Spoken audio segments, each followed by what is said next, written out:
Hey guys, we're going to do something a little bit different today. Instead of automotive, we're going to do a little bit of home electrical.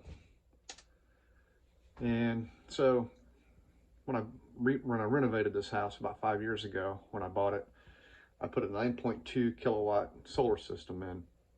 And with that, I got a monitoring system. And I think now monitoring systems, even if you don't have solar, a monitoring system is great to have in your home, just so you can see if something's going on with electrical. So right here, this is my screen, and usually my house is like this. It's usually about 500 watts. Over here you can see the one, that's kilowatt. 1, 2, 3, 4, 5, 6, 7 kilowatt. And this is my solar output. But I've been having a lot of power usage, hitting up close to 2,000 watts here lately. And that's not normal. This is actually normal.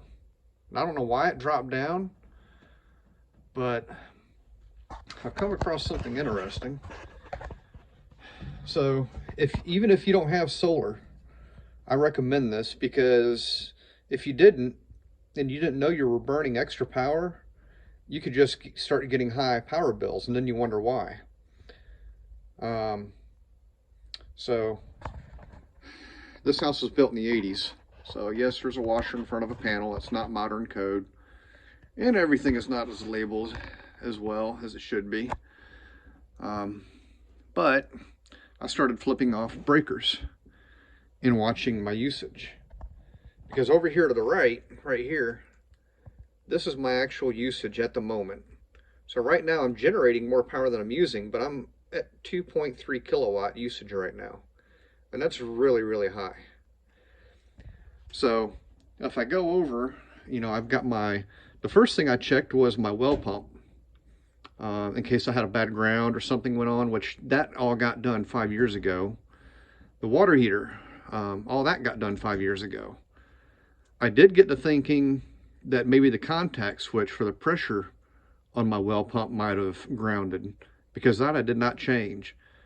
So that was the oldest item with contacts. I started thinking, well, that might be a problem. Or is there a water leak?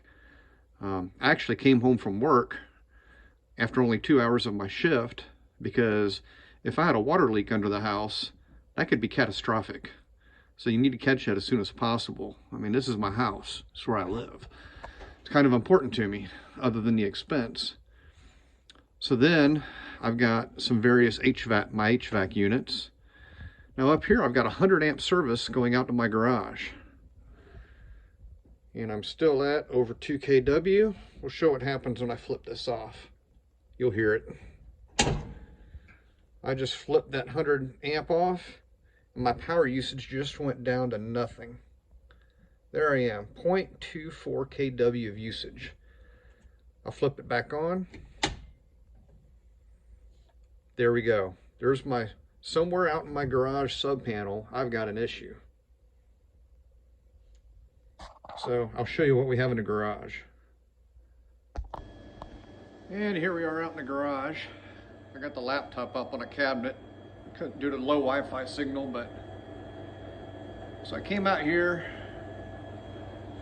And at first I thought when I was flipping breakers, I still saw a big amp draw going on this thing that I wasn't recording. But my right side outlets, which one of them is this commercial refrigerator that is running, even though the thermostat has it buried cold, and it's cold in my garage. It's 26 degrees outside right now, but we'll turn that off. There goes my amps. Now I'm back to under a kW. That thing's been running all this time. So I look up the specs on it, and that refrigerator is only supposed to pull somewhere in the neighborhood of 4 to 5 amps. So I pulled the refrigerator out. I have it running right now, or had it running, just to keep my wife's stuff cold until I get it out.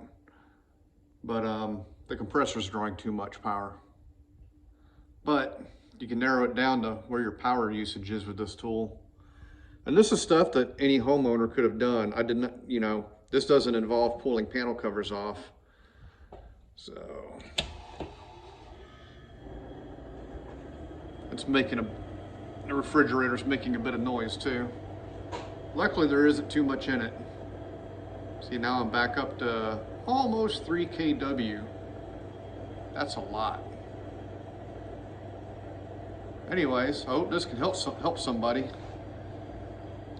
And what I'm using, this is through eGauge.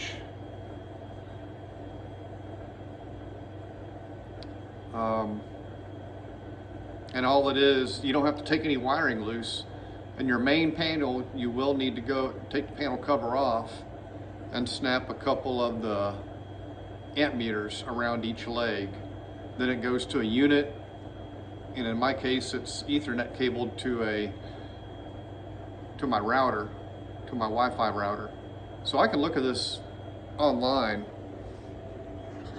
away from home. I don't have to be home. This is done through the internet, through Wi-Fi right now.